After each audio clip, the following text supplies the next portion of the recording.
Hello everyone, my fellow student and to our Georgios teacher, Ma'am Memar Hipos. Welcome to my simple presentation that I prepared here.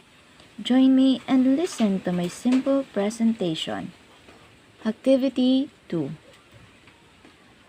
The first question is, what is the intellectual revolution about?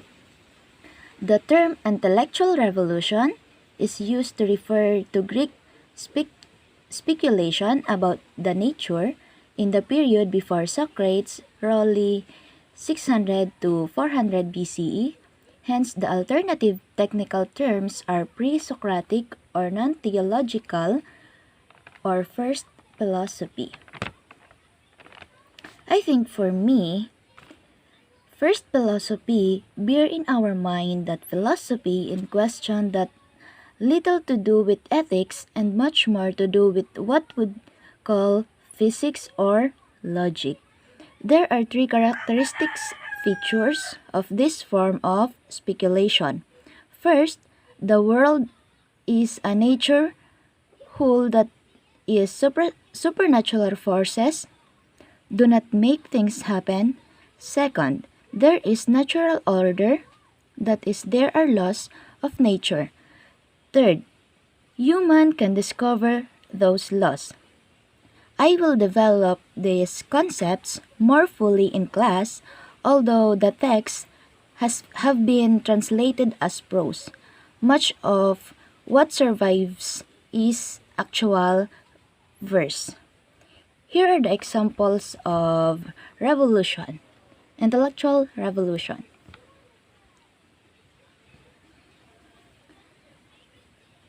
And my second question is here. Who are the key figures in the revolution? During the American Revolution, a number of men and women rose to prominence: George Washington, Abigail Adams, Alexander Hamilton, Thomas Jefferson, and countless others distinguished themselves by their courage, patriotism, wisdom, and talent. According to General George Washington, led the American army to victory during the Revolutionary War despite having little practical experience and managing large conventional armies. Washington proved to be a capable and resilient leader of the American military forces. During Revolutionary War, while he lost more battles than he won, Washington employed a winning strategy that included victories at the Battle of Trenton in 1776 and New York in 1781. By looking at Washington's own words, we can find many clues as to why he supported the Patriots during the Revolutionary War. Here are the example of the key figures in the revolutions.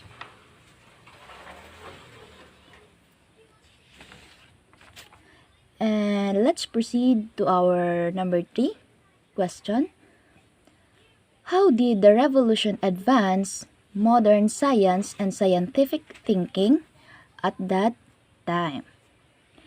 Root of the scientific revolution, which emphasized systematic experimentation as the most valid research method, resulted in the developments in mathematics, physics, astronomy, biology, and chemistry.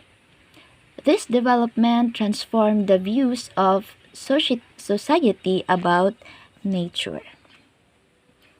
The scientific revolution was the emergence of modern science during the early modern period when developments in mathematics, physics, astronomy, biology, including human anatomy and chemistry, transformed societal views about nature. Here are the examples of modern science. The scientific revolution.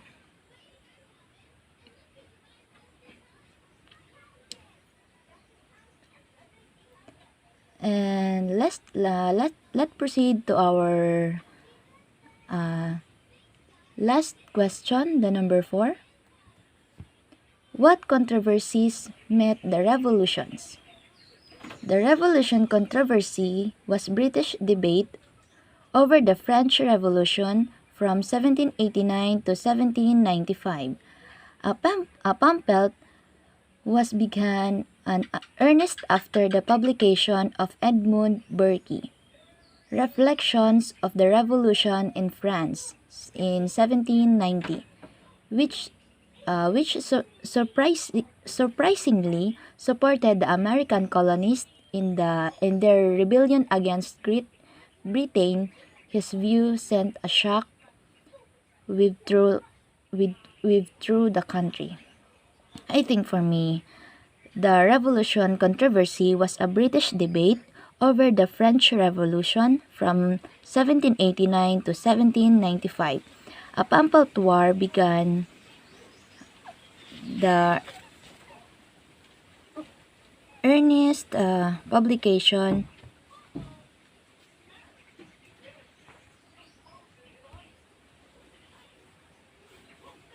of Edmund Burke's Reflection on the Revolution in France in 1790, which surprisingly supported the American colonists. I think for me, a collection of essays that examines the texture of debates that comprise the scientific revolution from which modern conception of science emerged.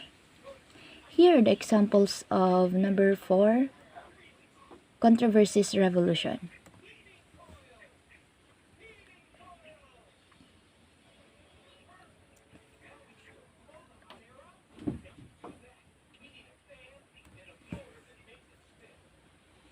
That's all, everyone. My name is Angie Gualan-Grino, Block 106, Bachelor of Secondary Education, major in English, submitted to Ma'am Memar Hipos. Thank you so much and have a good day, everyone.